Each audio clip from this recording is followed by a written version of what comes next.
سورہ توبہ 10واں پارہ آیت نمبر۔ اور تذکرہ چل رہا تھا کہ غزوہ تبوک کے موقع پر منافقین کا نفاق کئی طرح سے کھل گیا اور منافقین طرح طرح سے نبی صلی اللہ علیہ وسلم کو ایذا پہنچانے کی باتیں کرتے تھے، اور جب کوئی بات آپ کے خلاف تنہائی میں کہتے تھے تو اندر سے ڈرتے رہتے تھے کہیں راز فاش نہ ہو جائے اور اللہ تعالیٰ نبی کو مطلع نہ کر دیں،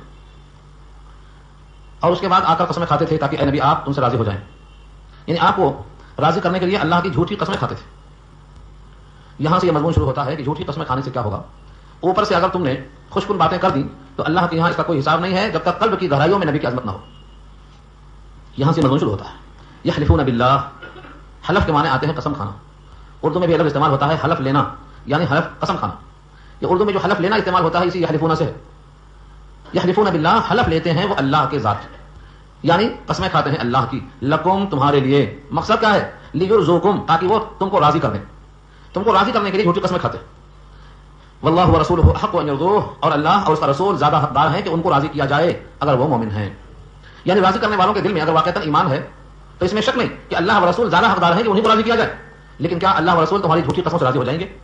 تم کو پھر ایمان کس درجے کا ہے؟ اگر تمہارا ایمان یہ ہے کہ تمہارے جھوٹ سے اللہ واقف نہیں تو پھر ایمان کہاں ہے؟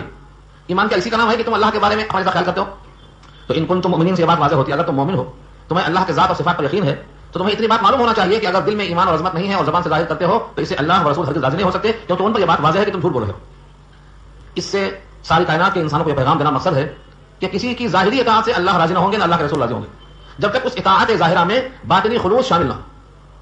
کسی کا دکھاوا، ریاکاری، یہ باعث رضامندی نہیں بن سکتی ہے۔ یہ پہلی آیت سے واضح ہوا۔ چنانچہ اسی کو بہت ہی دو ٹوک لہجے میں کہا گیا ہے، الم یعلموا انه من یحادد اللہ ورسولہ فان له نار جہنم، کیا ان کو یہ بات نہیں معلوم؟ علم یعلموا، کیا ان کو اتنی بھی خبر نہیں؟ انه کہ بے شک شان یہ ہے، من یحادد اللہ ورسولہ، جو مخالفت کرے گا اللہ و رسول کی۔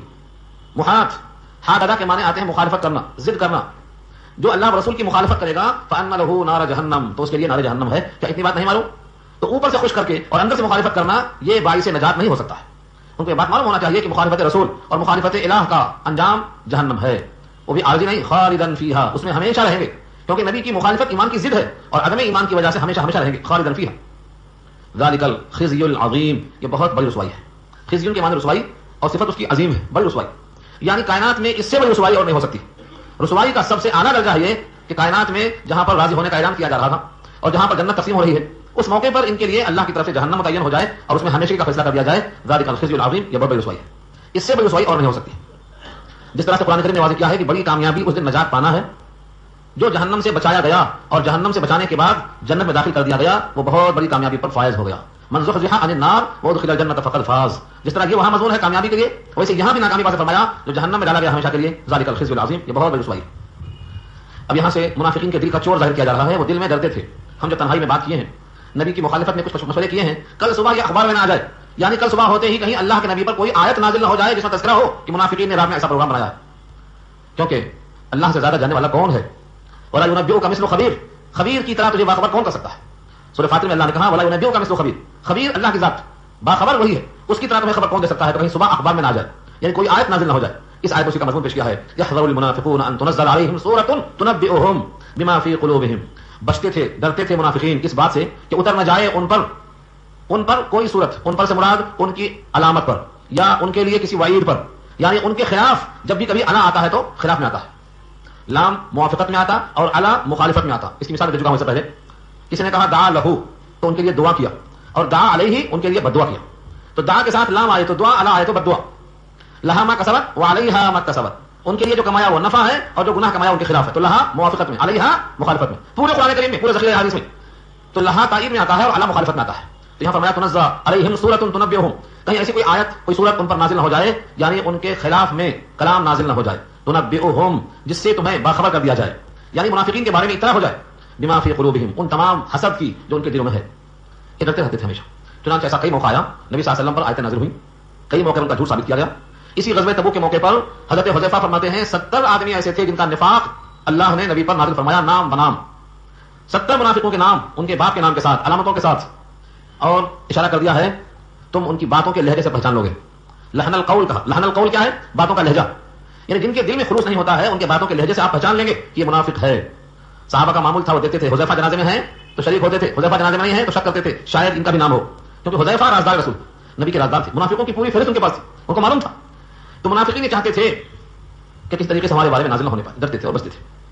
جواب دیا ہے کوئی استہزئوا, کہہ دو تم مذاق کرتے جاؤ, ٹھٹھا کرتے جاؤ اور اس طرح سے ڈرتے بھی جاؤ. ان اللہ مخرج ما تحذرون, اللہ تو نکال کے رہیں گے اس کو جس سے تم ڈرتے ہو, یعنی تمہاری وضاحت کر کے رہیں گے اور تمہارے نفاق کو کھول کر رہیں گے. صحابہ کرام میں سے بعض نے کہا جب منافقین معلوم ہے تو ان کو قتل کر دیا جائے. آپ نے کہا یہ لوگ یہ خبر کریں گے کہ اب تو محمد صلی اللہ علیہ وسلم نے اپنے لوگوں کو مارنا شروع کر دیا ہے, یہ نفاق والے پھیلانا شروع کریں گے, اس لیے ان کو اسی حال پر چھوڑ دیا جائے جب تک کہ ان کے دل میں خود اسلام کی حقانیت نہ آ جائے, تاکہ ان کو چھوڑ دیا جائے. ان منافقین کا یہ حال تھا. کبھی کبھی انقلاب فاش ہو جاتا, جیسا کہ یہاں آیت میں کہا ان اللہ مخرج, اللہ تو خارج کریں گے یعنی نکال کے رہیں گے. کیا نکالیں گے؟ ما تحذرون, جس سے تم ڈرتے ہو. ڈرتے کیا تھے؟ ہمارے دل کا نفاق کہیں آیتوں میں نہ آ جائے, ہماری خرابیاں کہیں ظاہر نہ کر دی جائیں, تو جس سے وہ ڈرتے تھے اسے نکال کر رکھیں گے, یعنی ان کی علامتیں ان کے نفاق ظاہر کر کے رہیں گے. کبھی کبھی نفاق کھل جاتا تو جا کر صحابہ ان سے پوچھتے کہ میاں تم تو ایسا ایسا بولتے تھے, تمہارے تو یہ حال ہے, تمہارے بارے میں یہی طرح ملی ہے. اس پر کئی واقعات ہیں, کئی واقعات ملیں گے آپ کو غزوہ تبوک کے سلسلے میں. تو اب وہ جب دیکھتے کہ ہماری بات واضح ہو گئی, دل کا نفاق ظاہر ہو گیا, تو ہنستے ہوئے کہتے ہیں کہ ہم تو مذاق کر رہے تھے, ہم تو کھیل کر رہے تھے, حقیقت میں ہمارا مقصد یہ نہیں تھا, ہم تو اس مقصد سے کر رہے تھے. کئی منافقین چنانچہ غزوہ تبوک کی واپسی میں, متشفی صاحب لکھتے ہیں اسی آیت کے ذیل میں, واپسی میں کچھ منافقوں نے مل کر پروگرام بنایا تھا کہ معاذ اللہ نبی ابراہیم کو قتل کر دیں. ان منافقین کا گروہ جس راستے پر تھا, اللہ نے جبریل کو بھیج کر ان کے تمام عزائم سے باخبر کر دیا اور آپ نے راستے پر تبدیل کر دیا. اور جب ان سے پوچھا جاتا ان جیسے واقعات کے بارے میں تو کہتے ہم تو حقیقت میں ہمارا مقصد یہ نہیں تھا, بلکہ ہم دیکھنا چاہتے تھے کہ کس قدر باخبر ہیں اور کس قدر مستعد ہیں اور کس قدر چوکنا ہے اور کس قدر اپنے لیے اپنے مشن میں کامیابی کے واسطے تمام اسباب مہیا کیے ہوئے ہیں, مختلف بہانے. یہاں وہی پیش کیا اللہ نے, وَلَئِن سَأَلْتَهُمْ, اگر آپ ان سے پوچھیں کیا پوچھیں کہ تم نے یہ سب کیوں کیا, تمہارے دل میں نفاق کیوں ہے, تم نے ایسی بات کیوں کہا. اور آپ نے سورہ منافقون پڑھا ہوگا, وہاں بھی اس واقعے کا اشارہ ہے. بعض لوگوں نے کہا تھا آپ کی واپس جائیں گے تو مکے میں داخل, مدینے میں داخل ہونے کے وقت جو وہاں پر عزیز لوگ ہیں وہ ذلیل کو نکال کے باہر کر دیں گے. نام نہیں لیا, زید بن ارقم نے جب پہنچا دیا خبر اور بلا کر پوچھا گیا تو کہا نہیں ہمارا مقصد یہ نہیں تھا, ہمارا مقصد تو یہ نہیں, یہ تھا, ہم نے تو ایسا کہا ہی نہیں. اس قسم کی باتیں شروع کر دیا انہوں نے. قرآن کریم کی وہ آیت سورہ منافقون پر 28 میں آئی. منافقین کیا کہتے ہیں؟ لَيُخْرِجَنَّ الْأَعَزُّ مِنْهَا الْأَذَلُّ, جو بھی وہاں عزت والے ہیں ذلت والوں کو نکالیں گے. ان کے بیٹے خود جو پکے مومن تھے, عبداللہ ابن ابی ابن سلول, تو عبداللہ تو پکے مومن تھے, انہوں نے تلوار لے کر کہا جب تک تم یہ نہ کہہ دو کہ میں ذلیل ہوں اور محمد عزیز ہیں صلی اللہ علیہ وسلم, تب تک میں تم کو داخل نہیں ہونے دوں گا شہر میں. نبی صلی اللہ علیہ وسلم کو اطلاع ہوئی تو آپ نے کہا بیٹے کو ایسا نہیں کرنا چاہیے, باپ کے ساتھ چھوڑ دو. ورنہ لوگ کہیں گے کہ اپنے ہی لوگوں کو سکھایا جاتا ہے کہ باپ کا شروع کرو, حالانکہ وہ باپ منافق ہے. رشتے ناطے سب بعد میں, سب سے پہلے رشتہ ایمان ہوتا ہے. غزوہ بدر میں ایسا ہی تو ہوا, رشتہ ایمان مقدم رکھا گیا. غزوہ احد میں ایسا ہی تو ہوا, غزوہ ایمان, غزوہ احد کے اندر ایک طرف مومن ہے ایک طرف کافر ہے, چچا بھتیجا ہیں, ماموں اور بھانجے ہیں, بیٹا اور باپ ہیں. کس بنیاد پر؟ کیونکہ ایمان مقدم ہے. تو اگر ایسے تمام واقعات کے بارے میں ان سے پوچھو, وَلَئِن سَأَلْتَهُمْ, ان سے کہو کہ تم نے ایسا کیوں کیا, لَيَقُولُنَّ, تو ضرور جواب دیں گے اِنَّمَا كُنَّا نَخُوضُ وَنَلْعَبُ, ہم تو خوش طبعی کر رہے تھے, ہم تو محض مشغلہ کھیل کود کر رہے تھے, ہمارا مقصد سنجیدگی سے نہیں تھا. ہمارا خیال تھا کہ اس طریقے سے ہم دیکھیں گے کہ ہم کتنا مستعد ہیں, کتنا چوکنا. اللہ نے کہا کیا مذاق کرنے کے لیے اللہ کی آیتیں ہی ملی تھی, اللہ کے رسول ہی ملے تھے, اور کوئی نہیں ملا مذاق کرنے کے لیے؟ قل کہہ دو اباللہ وآیاتہ ورسولہ کنتم تستہزئون, کیا تم مذاق کرتے رہو گے اللہ کے ساتھ, اللہ کی آیتوں کے ساتھ, اللہ کے رسول کے ساتھ؟ کیا تمہیں مذاق کرنے کے لیے بھی اور نہیں ملتا؟ بھلا مذاق کرنے کی جگہ یہ بھی ہے, ٹھٹھا کرنے کی جگہ یہ بھی ہے. یہاں سے ہمیں معلوم ہوا کہ جہاں بات ایمان کی آئے, شریعت کی آئے, قرآن کی آئے, آخرت کی آئے, اللہ و رسول کی آئے, ایسے موقع پر ہمیں بہت سنجیدگی سوچنا چاہیے. اس کو ہلکا سمجھنا نہیں چاہیے, بھائی وقار سے گفتگو کرنا چاہیے, کیونکہ یہ جگہیں مذاق کرنے کی نہیں ہوتی ہیں. ان سے تو آپ کے ایمان اور کفر کا فیصلہ ہونے والا ہے. اس لیے دائمی جنت اور دائمی جہنم اسی پر منحصر ہے, اس لیے مذاق کی جگہ یہ نہیں ہوتی. آج لوگ ہنسی ہنسی میں دین کا مذاق بھی کر لیتے ہیں. کبھی کوئی داڑھی پر مذاق کر لیتا, کسی کی کرتی میں مذاق کر لیتا, کبھی کسی کی شادی میں خرافات نہیں دکھائی دی تو اس کا مذاق کر لیتا, کسی کے جنازے میں کچھ سادگی نظر آئی تو سمجھتا ہے کہ ان کے پاس تلاش ہے, کچھ ہے ہی نہیں. اگر کسی نے خرافات نہیں کی تو کہتے ہیں کہ ہم یتیم, ہمارے پاس کوئی نہیں. اس قسم کے جملے جو طنز ہوتے ہیں در حقیقت کے کفر کی دلیل ہوتے ہیں. اس آیت سے معلوم ہوتا ہے اگر نبی کریم صلی اللہ علیہ وسلم کی شادی کی طرح کوئی شادی کرتا ہے اور اس پر کوئی ریمارک کر دے کیا یہ لوگ یتیم ہیں, ان کے پاس کچھ نہیں ہے, تو مطلب کیا ہوا؟ اس نے مذاق کس کا اڑایا؟ نبی کی سنت کا مذاق اڑایا. کسی کی داڑھی کا مذاق اڑانا اسلام کی توہین کرنا, کسی کے لباس کی توہین کرنا, در حقیقت اسلام کی توہین کرنا ہے. تو یہ مذاق کرنا بظاہر ایک جملہ ہوتا ہے. کیا کفر کرنے کے لیے کسی کو قتل کرنا پڑتا ہے؟ کفر تو زبان سے ہی ہوتا ہے. قلب میں کیا ہے, قلب میں کیا نہیں ہے, اس کی وضاحت زبان کرتی ہے. زبان قلب کی ترجمان ہے. تو جب کوئی آدمی جملہ مذاق کرتا ہے کسی آیت پر, کسی سنت پر, کسی قانون الہی پر, تو سمجھ لو یہ اس کا ایک جملہ نہیں ہے جو ہلکا ہے ہنس لیا جائے, بلکہ اس سے اس کے کفر ایمان کا اظہار ہوتا ہے. اس لیے آدمی کو چاہیے کہ شریعت کے بارے میں بہت ہی پروقار انداز سے سوچے. یہاں اللہ نے کہا قل کہہ دو اباللہ وآیاتہ ورسولہ کنتم تستہزئون, کیا تم اللہ کے ساتھ اور اللہ کی آیتوں کے ساتھ اور اللہ کے رسول کے ساتھ تم مذاق کرتے رہو گے؟ یہ کوئی مذاق کرنے کی جگہ ہے؟ یہاں تو اگر اللہ کے نبی پکاریں تو تم کو نیت توڑ کے جواب دینے کا حکم ہے. اور اللہ نے واضح کر دیا تمہارے درمیان جیسے کوئی کسی کو پکارتا ہے, تمہارا دل چاہتا ہے جواب دیتے ہو یا جواب نہیں دیتے ہو, ایسا نبی کی پکار کو مت سمجھو. لا تجعلوا دعاء الرسول بینکم کدعاء بعضکم بعضا, تم میں سے دوسرا کسی کو پکارتا ہے اس پکار کی طرح نبی کی پکار کو مت سمجھو. وہاں تم کو جواب دینا ہے, نیت توڑ کے جواب دینا ہے. اب ہم سمجھتے ہیں کہ اب تو حضور ہم کو پکارتے ہی نہیں ہیں, لہذا ہم کو نیت توڑ کر جواب دینے کا مسئلہ ختم ہو گیا. نہیں, اس پر مسائل مستنبط ہوتے ہیں. ہماری دادی کہتی ہے کہ شادی میں یہ کرنا ہے, وہاں حضور کہتے ہیں یہ نہیں کرنا ہے, تو کس کی پکار پہ لبیک کہیں گے آپ؟ یہ ہے توڑنے کی جگہ. ایک نہیں دو نہیں, پوری شریعت میں ہی چیز چلے گی. ایسا نہیں ہے کہ اب تو نبی کے پکارنے کی بات ہی ختم ہو گئی, ایسا نہیں ہے. نبی کے حکم پر کسی کا حکم مقدم کرنا اور نبی کی خواہش پر کسی اور کی خواہش کو مقدم کرنا در حقیقت فوقیت دینا ہے دوسروں کو. اس لیے یہاں مذاق نہیں چلتا, سنجیدگی چلتی ہے. اور اگر کوئی شخص یہ سمجھتا ہے کہ نہیں اب آپ کی رسالت خالی باقی ہے اور آپ کے حکم کی اہمیت نہیں, سنتوں کی اہمیت نہیں, اب تو زمانہ ایسا زمانہ ویسا, زمانہ نہیں, یہ ہماری شریعت مطہرہ ناقابل تنسیخ ہے, قیامت تک کے واسطے ہے, کوئی زمانے کا بہانہ یہاں چلنے والا نہیں ہے. اللہ کو خوب اچھی طرح معلوم ہے کہ ہمیشہ یہ قرآن کریم کس طرح چلے گا, اس پر عمل کس طرح ہوگا. اللہ نے ہمیشہ کے واسطے قیامت تک کے واسطے اس کلام اللہ کو واجب العمل اور قابل عمل بنایا ہے. جن لوگوں نے طنز کیا تھا در حقیقت اسلام بہت اچھا مذہب ہے لیکن اس پر عمل کرنے والے بدترین قوم ہیں, انہوں نے اسلام کی تعریف نہیں کی. در حقیقت انہوں نے یہ ثابت کیا ہے کہ اسلام ناقابل عمل مذہب ہے, ورنہ اتنا اچھا مذہب ہے تو لوگ اچھے کیوں نہیں ہیں. حقیقت یہ ہے ہم خود اپنے قرآن سے واقف نہیں ہیں. ہم نے بچپن سے لے کر آج تک سب کچھ سیکھا ہے لیکن قرآن کریم کو بغور مطالعہ نہیں کیا, ایک بار بھی نہیں کیا. چلو ماننا بات کی چیز ہے, نمبر 2 پہ ہے ماننا, لیکن جاننا تو فرض تھا. ایک بار کم سے کم زندگی میں قرآن کریم کو جاننا چاہیے تھا, لیکن ایسے ماحول نہیں بن رہے. ایسے ماحول کیوں نہیں بنتے ہیں؟ کیونکہ ہم نے دنیا کو اہمیت دی ہے دین کے مقابلے میں. ہم سمجھتے ہیں آج جیسا گزرتی ہے یہاں اچھی گزارو, وہاں دیکھا جائے گا. کل کس نے دیکھا ہے؟ کل کس نے دیکھا؟ کون جیتا ہے تیرے زلف کے سر ہونے تک؟ مرنے کے بعد اٹھایا جائے کون دیکھتا ہے؟ مر گئے ختم. یہ عقیدہ بڑا کمزور ہے. اور کفار قریش کی یہ غلطی تھی, وہ کہتے تھے اگر مرنے کے بعد واقعات اٹھنا ہے تو دادا کو اٹھاؤ, پوچھیں گے ان سے, ہمارے دادا کو اٹھاؤ, نانا کو اٹھاؤ, ہمارے ماموں کو اٹھاؤ, ذرا اٹھا کر دیکھو, ہم سے پوچھیں گے کیا تمہارے حکم کے تابع ہیں اللہ اور اللہ کے نبی اور اللہ کا قانون؟ تم کہتے اٹھاتے فوراً تمہاری خاطر, تم مانیں گے تمہارا فائدہ ہوگا, نہیں مانیں گے تمہارا گھاٹا ہوگا. تمہارے حکم کی تعمیل اللہ پر نہیں ہے, تم محتاج محض ہو کر تعمیل کرنا نہیں چاہتے ہو تو غنی ہے, قادر مطلق ہے, تمہارا حکم کیوں مانے؟ وہ قرآن نے جواب دیا ہے, سورہ یاسین دیکھ لو, سورہ صافات دیکھ لو, کئی آیتیں موجود. یہاں سے ہمیں بات معلوم ہو گئی کہ اللہ کے ساتھ, اللہ کی آیتوں کے ساتھ, اللہ کے رسولوں کے ساتھ ہرگز مذاق کرنا قابل برداشت نہیں ہے. اس سے استغفاف لازم آتا ہے. استغفاف کے معنی دین کو ہلکا سمجھنا. کسی بھی حرام کام کا ارتکاب گناہ کبیرہ ہے, لیکن کسی حرام کو حلال سمجھ لینا یہ کفر ہے. شرح عقائد مشہور کتاب ہے عقیدے کی, جو ہر مدرسے میں پڑھائی جاتی ہے, چاہے وہ کسی بھی فرقے کا مدرسہ ہو. عقائد میں اس سے اچھی کتاب نہیں ہے شرح عقائد صفی. اس کا اصول ہے استحلال المعصیت کفر, کسی بھی گناہ کو حلال سمجھ کر کرنا یہ کفر ہے. گناہ کو گناہ سمجھ کرتے ہیں تو گناہ ہے, کفر نہیں ہے, لیکن گناہ کو حلال سمجھ کرنا ابھی کفر ہو جاتا ہے. استحلال المعصیت کفر. تو اس آیت میں بڑی شدید وعید ہے. اس کے بعد فرماتے ہیں کہ تم عذر پیش کرتے ہو نبی کو راضی کرنے کے لیے, لا تعتذروا قد کفرتم بعد ایمانکم. یہ ہے ان کا پول کھول دیا اللہ نے. لا تعتذروا, تم بہانے نہ بناؤ, یہ بےہودہ عذر مت پیش کرو, یہ عذر لنگ ہمارے سامنے چلنے والا نہیں ہے. لا تعتذروا, اعتذار اور معذرت سے کام چلنے والا نہیں. سو رپورٹ کیا ہے؟ قد کفرتم, تم نے کفر کر دیا. بعض شاہین کہتے ہیں قد کفرتم کے معنی تم نے کفر کیا, اور بعض کہتے ہیں تم کافر ہو گئے. اس کا ترجمہ یہ قد کفرتم, قد کفرتم, قد معنی تحقیق اور کفرتم فعل ماضی کا جمع حاضر کا صیغہ ہے. تحقیق تم نے کفر کر دیا. تب بعد ایمانکم, تمہارے ایمان کے بعد, تمہارے اظہار ایمان کے بعد تم نے کفر کر دیا. اب باتیں نہ بناؤ, عذر پیش نہ کرو. یعنی اگر کوئی مذاق کرے اللہ کے ساتھ, اللہ کی آیتوں کے ساتھ, اللہ کے رسول کے ساتھ, اسلامی قوانین کے ساتھ, تو یہ اس کا کفر مانا جائے گا ایمان کے اظہار کے بعد. قد کفرتم بعد ایمانکم. آج بہت سے لوگ کہتے ہیں فلاں نے گستاخی کی ہے تو سزا کیا ہو سکتی؟ اظہار خیال کی آزادی ہے. یہاں قرآن نے واضح کر دیا ہے کہ جو اسلام کے قوانین کا مذاق اڑائے, چاہے رسالت کی شکل میں, آیات کی شکل میں, اللہ کی ذات و صفات کی شکل میں, اس نے اظہار ایمان کے بعد کفر کر دیا. اور ایمان کے بعد کفر کرنا اسی کا نام مرتد ہونا ہے. اور اسلام میں یہ واضح پیغام ہے کہ مرتد واجب القتل ہے. جو مرتد واجب القتل ہے تو پکارا کیوں کیا جاتا ہے؟ اظہار ایمان کے بعد کفر کرنا یہ ارتداد ہے, سزا اس کی قتل ہے. یہ بندہ واجب القتل ہے. یہ فیصلہ کسی انسان کے بس کی بات نہیں کہ تنصیب کر دے اس کی. لا تعتذروا قد کفرتم بعد ایمانکم, یہ عذر پیش نہ کرو, تم نے کفر کر دیا اپنے ایمان کے اظہار کے بعد. ان نعفو عن طائفة منکم نعذب طائفة بانهم كانوا مجرمین.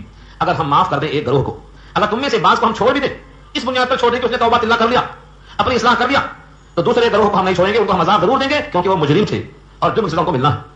یا تو دنیا ہی میں ملے گی ورنہ پھر آخرت میں یقیناً ملے گی. تو سب کو معافی نہیں ہے. ان نعفو, اگر ہم معاف کر دیں, ان نعفو, نعفو تو متکلم کا صیغہ ہے. ان نعفو عن طائفة منکم, طائفہ ہمارے جماعت گروہ, منکم تم میں سے بعض کو ہم چھوڑ دیں, معاف کر دیں. کیوں معاف کر دیں؟ کسی عمل کی وجہ سے, توبہ کی وجہ سے. نعذب طائفة, تو دوسرے گروہ کو ہم سزا ضرور دیں گے. کیوں؟ بانہم, یہ با جو ہے با صوبیہ کہلاتا ہے, علامت ریزن بتاتا ہے. کیوں؟ بانہم کانوا مجرمین, کیونکہ وہ مجرم ہیں, علم ازلی میں ان کا جرم ثابت ہو چکا ہے, لہذا یہ سزا کے مستحق ہیں, ان کو چھٹی نہیں مل سکتی. یہ منافقوں کے کچھ احوال بتائے. اب دکھانا چاہتے ہیں کہ منافق اور مومن دونوں کے کردار میں کتنا فرق ہوتا ہے.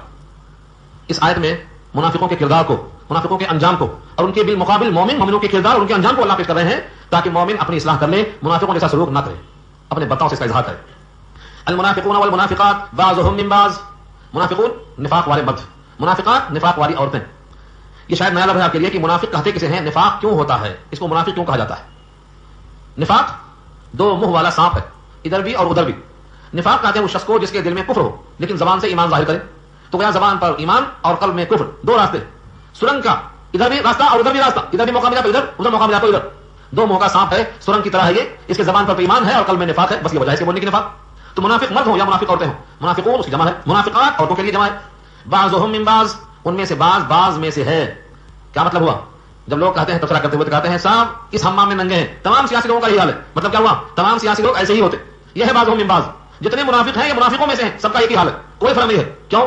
ان کی نگاہ میں آخرت نہیں, ان کی نگاہ میں دنیا ہے, اس لیے سب کا مطلب ہے نظر دنیا کو سنوارنا ہے. بعض من بعض, ان میں سے بعض کا ہے.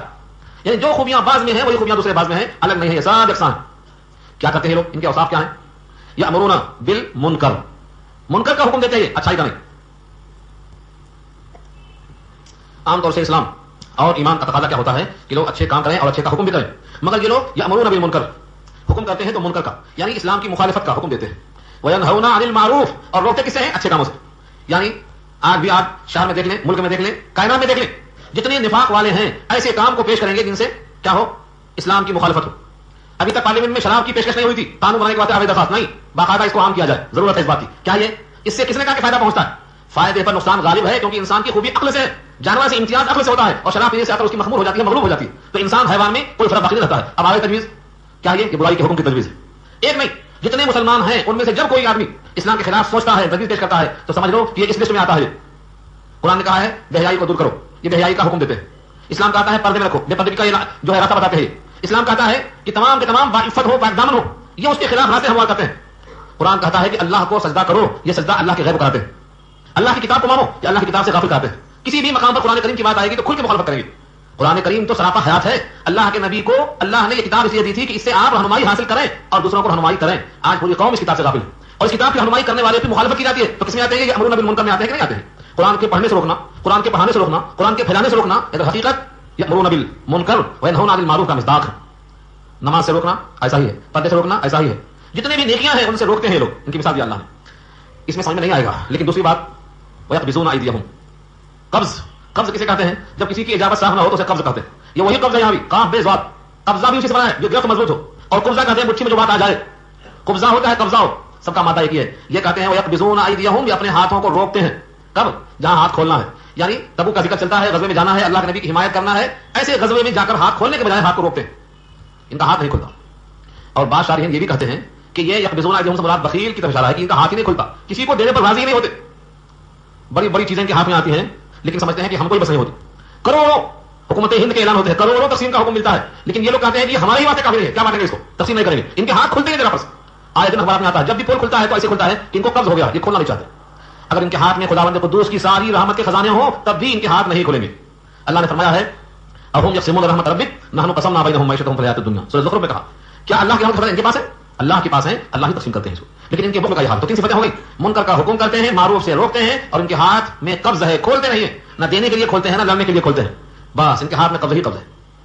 اللہ نے کہا ہے مومن کا حال آگے آ رہا ہے دوسرے رکوع میں, لیکن تھوڑا سا چل کر دیکھیں ہم بنی اسرائیل میں, وہاں اللہ نے کہا ولا تبسطها كل البسط, نہ پوری طرح کھول دو نہ پوری طرح قبض کر لو, بیچ کی چل چلو. یہ حکم دیا اللہ نے, اور یہ حکم سورۃ فرقان میں اللہ نے دیا ہے. جب کبھی خرچ کرنے کی بات آتی ہے تو وہ نہ بہت زیادہ خرچ کرتے ہیں نہ بہت زیادہ بخل کرتے ہیں, وکان بین ذلک قواما, دونوں کے بیچ میں رہتے ہیں وہ, افراط اور تفریط سے بچتے ہیں. والذین اذا انفقوا لم يسرفوا ولم يقتروا وكان بين ذلك قواما, بیچ کی چل چلتے ہیں. یہ منافق ہیں جن کے ہاتھ میں قبض ہے, نہ جنگ کے واسطے ہاتھ کھلتا ہے نہ خرچ کے واسطے ہاتھ کھلتا ہے. کیوں؟ نسوا اللہ, اللہ کو بھلا دیا انہوں نے, اپنے خالق کو انہوں نے فراموش کر دیا. نسوا اللہ, انہوں نے بھلا دیا. نسیان اردو میں استعمال ہے, بھلا دینا, بھول چوک کو نسیان کہتے ہیں. تو نسو فعل ماضی ہے, انہوں نے بھلا دیا اللہ کو. کیسے بھلا دیا؟ ہمارا خالق کون, ہم کو حقیر قطرے سے انسان بنانے والا کون, ماں کے پیٹ میں رحم میں 9 مہینے غذائیں دینے والا کون, بغیر ماں کے آنکھ کان ناک دل دماغ والا کون, کچھ بھی یاد نہیں, جوانی میں مست, اس لیے یہ حرکت ہو گئی. نسوا اللہ, اللہ فرماتے ہیں فنسیہم, اللہ نے ان کو بھلا دیا ہے. چلو جاؤ لگام تمہاری دھیری, جدھر جاتے ہو چلے جاؤ. تمہیں جب اللہ کی طرف توجہ نہیں تو اللہ کو تمہاری طرف توجہ کرنے کی کیا ضرورت ہے؟ تم سراپا محتاج وہ سراپا غنی, تم محتاج محض ہو وہ قادر مطلق ہے. تم نے اللہ کو بلایا, تم کو اللہ نے بلا دیا. یہ خیال میں آئے کہ اللہ نے اتنی نعمتیں دی ہیں, اس بلانے کے باوجود آنکھ دل دماغ غذا ہوا پانی سب دیا. یہ تو کچھ بھی نہیں ہے, یہ تو اللہ نے سب کو دے رکھا ہے, چاہے وہ فرعون ہو, چاہے وہ قارون ہو, چاہے وہ شداد ہو, چاہے وہ حامان ہو. کس کو نہیں دیا؟ اس کائنات میں سب کے لیے عام ہے. سب سے بڑی چیز وہ ہے جس کی بنیاد پر دائمی جنت ملنے والی ہے, وہ ہے ایمان. اس سے ان کو اللہ نے معلوم کر دیا ہے. یہ سزا ہے ان کے نسیان کی. اللہ کو بھلا دیا تو اللہ نے ان کو بھلا دیا. نتیجہ کیا ہوگا؟ ان المنافقین هم الفاسقون, بے شک وہی منافق وہی فاسق, بلا شبہ منافق بڑے ہی سرکش ہیں. ایک موقع پر آپ نے کہا تھا کہ منافق میں اور فاسق میں فرق ہے, یہاں تو اللہ نے کہا دیا بے شک منافقین ہی فاسق ہیں. فرق کیسے ہوا؟ ہم نے کہا تھا اندر اور باہر دونوں اسلام کے موافق ہو تو مومن, اور اندر باہر دونوں اسلام کے خلاف ہو تو کافر. اندر اچھا ہے باہر خراب ہے تو فاسق, اور باہر اچھا ہے اندر خراب ہے تو منافق. یہ 4 درجے بتائے گئے تھے آپ کو. اب آپ یہاں سنتے ہوں گے ان المنافقین هم الفاسقون, بلا شبہ یہ منافق بڑے ہی سرکش ہیں, یعنی منافقین ہی فاسق ہیں. تو دونوں کا حکم ایک لگ گیا یہ نتیجے کے اعتبار سے. نتیجے کے اعتبار سے, انجام کے اعتبار سے. جن کے دل میں نفاق ہے بدعملی کا شکار وہی ہوتے ہیں. یہ مطلب جن کے دل میں نفاق ہے وہی فاسق ہے, یعنی خدا کے حکم کو توڑنے والے وہی لوگ ہیں. بعد میں بولتے نا اوپر سے ہم میں یہ غلطی نظر آتی ہے مگر ہم اندر سے بہت اچھے ہیں. یہاں قرآن نے پول کھول دیا ہے کہ جو باہر سے خراب ہے یقیناً یہ خرابی اس واسطے ہے کہ وہ اندر سے خراب ہے. ہمارے ایک بزرگ کہا کرتے تھے, میاں سیب خریدتے وقت ہم دیکھتے ہیں کہ اوپر کیسا ہے, اوپر اچھا ہے تو تھوڑا امید کر لیتے شاید اندر اچھا نکلے, لیکن اوپر ہی خراب ہے تو اس کو ہاتھ لگاتے نہیں, بولتے جب اوپر سے خراب ہوا یہ تو اندر ضرور خراب ہوگا. تو یہ منافقین ہم فاسقون کی تشبیہ دے رہا ہوں میں. جو فاسق ہے یعنی ظاہری میں نماز نہیں پڑھتا, روزہ نہیں رکھتا, جھوٹ بولتا, ناپاک رہتا, یہ کہا میں اندر سے چاہوں یہ ہو نہیں سکتا. جو فاسق ہے یہ فاسق وہی ہے جو منافق ہے. اس کے دل میں نفاق کر رہی ہے تو فاسق نہیں ہو سکتا ہے. اس کا نماز نہ پڑھنا, روزہ نہ رکھنا, جھوٹ سے نہ بچنا, غیبت سے نہ بچنا, دوسروں کا حرام مال حلال کرنے سے نہ بچنا, یہ اس کے نفاق کی دلیل ہے. یہاں رک کر ایک بڑی اہم بات یاد آئی. حضرت شاہ نے لکھا ہے, حضرت شاہ ولی اللہ محدث دہلوی کی کتاب ہے حجت اللہ البالغہ, اسلام کے رموز, قرآن اور حدیث کی باریک اور لطیف بینی سے جو غور سے بتانے کے بعد نکلے ہیں خزانے, اس کو جمع کیا انہوں نے, حجت اللہ البالغہ. اس کی شرح 4 جلدوں میں رحمۃ اللہ الواسعہ, بہترین شرح. انہوں نے لکھا ہے کوئی بھی گناہ اس وقت صادر ہوتا ہے جب دل میں کچھ نہ کچھ شرک آ جائے. یعنی ایک آدمی نماز چھوڑنے کا گناہ کرتا ہے تو کیوں کرتا ہے؟ کیونکہ اس نے اللہ کے حکم کے برابر کسی اور کا حکم سمجھ لیا کم سے کم درجے میں, اس لیے وہ نماز چھوڑ بیٹھا. جھوٹ بول دیا, یہ جھوٹ بولو کیوں؟ کوئی نہ کوئی سامنے چیز آ گئی ہے جو اللہ کے حکم سے بڑی دکھائی دی, اسی کا نام ہے شرک فی الحکم. درجے میں اللہ سے کسی کو بڑا سمجھ لیا, اس لیے یہ نماز چھوٹ گئی اور یہ سچ چھوٹ گیا. تو شرک کے درجے ہی میں گناہ کا شکر ہوتا. یہاں اس آیت میں بار بار غور کریں کہ فاسق ہیں کون؟ منافق ہی تو فاسق ہیں, بلا شبہ یہ منافق بڑے سرکش ہیں. اب ان کا انجام کیا ہوگا؟ وعد اللہ, اللہ نے وعدہ کر لیا ہے اور اللہ کے وعدے کو کوئی ٹالنے والا نہیں ہو سکتا. اللہ کا وعدہ اللہ کا فیصلہ ہے, کیونکہ اللہ نے کہا ہے العدۃ دین, وعدہ قرض ہے. اور حدیث میں آتا ہے الکریم اذا وعدہ وفا, شریف وعدہ کر کے پورا ہی کرتا ہے. اور بعض حدیث میں آتا ہے کہ جس طریقے سے قرض کو پورا کرنا ضروری ہے ایسے وعدے کو پورا کرنا ضروری ہے, وہ قضاء یا اخلاقا. تو اللہ نے وعدہ کر لیا اپنی کتاب میں خود سے, وعد اللہ, وعدہ کر لیا اللہ نے. کیا؟ المنافقین والمنافقات والکفار, 3, ایک منافق مرد, منافق عورتیں اور کفار یعنی کافر لوگ. ان 3 سے کیا وعدہ ہے؟ نار جہنم, نار جہنم, جہنم کی آگ کا وعدہ ہے. خالدین فیہا, اس میں ہمیشہ ہمیشہ رہیں گے. کافر بھی جہنم میں ہمیشہ, منافق مرد ہو یا عورت ہمیشہ جہنم میں رہیں گے, یعنی مخلد فی النار ہوں گے. اس کا مطلب ظاہری کلمہ پڑھ لینا کام میں نہیں آیا. منافق کسے کہتے ہیں؟ زبان سے کلمہ. منافقین تو نبی کے ساتھ نماز پڑھتے تھے, منافقین تو نبی کے ساتھ روزہ رکھتے تھے. نبی تو منافقوں کے جمرے میں جب حدیث سناتے تھے تو منگے آپ کو بھاگ آئے, بڑے پرکشش معلوم ہو آپ کو. یہ منافقوں کا اوپر کا حال تھا. وَإِذَا رَأَيْتَهُمْ تُعْجِبُكَ أَجْسَامُهُمْ وَإِن يَقُولُوا تَسْمَعُ لِقَوْلِهِمْ كَأَنَّهُمْ خُشُبٌ مُّسَنَّدَةٌ, سورہ منافقون پارہ 28. ان کا وجود, ان کا لہجہ, ان کی توجہ کا طریقہ دل کو بھا جاتا. اتنے اچھے تھے بظاہر, لیکن یہ منافقین اوپر سے تھے, اندر سے نفاق تھا. حقیقی ایمان کب ہوگا؟ جب دل میں ایمان آ جائے, زبان سے کافی نہیں. تو ان 3 سے وعدہ ہے جہنم کا جس میں ہمیشہ ہمیشہ رہیں گے. ہیا حسبہم, اللہ فرماتے ہیں ہیا حسبہم, یہ جہنم میں ہمیشہ رہنا یہی ان کو کافی ہے. حسبہم, تمہیں کافی ہے. ولعنہم اللہ, اور اللہ نے ان پر لعنت کر دیا, یعنی رحمت سے دور کر دیا. لعنت کہتے ہیں پھٹکار, لعنت رحمت کی ضد ہے. مقام رحمت جنت ہے اور مقام لعنت جہنم ہے. جن پر اللہ کی لعنت ہو گئی وہ جہنم میں جائے گا, وہی مقام لعنت ہے. پھٹکار, کسی پر غضب کا اظہار کرنا, کسی کو رحمت سے دور کر دینا, یہ کیا ہے؟ اسی ابلیس سے کہا تھا فخرج انک رجیم, نکل مردود یہاں سے, یہ کیا ہے؟ لعنت ہے, پھٹکار ہے. تو جس کو اللہ اپنی رحمت سے دور کر دے اس پر بڑی لعنت ہو گئی. ولہم عذاب مقیم, اور ان کے لیے ایسا عذاب ہے جو مقیم ہے. مقیم مانے ہمیشہ برقرار, کبھی ختم نہیں ہوگا. عذاب دائم, کہیں آیا ہے عذاب دائم, ہمیشہ رہنے والا عذاب. یہاں کہا عذاب مقیم, مسافر کی ضد ہے مقیم, جاتے نہیں کہیں, ہمیشہ کا عذاب.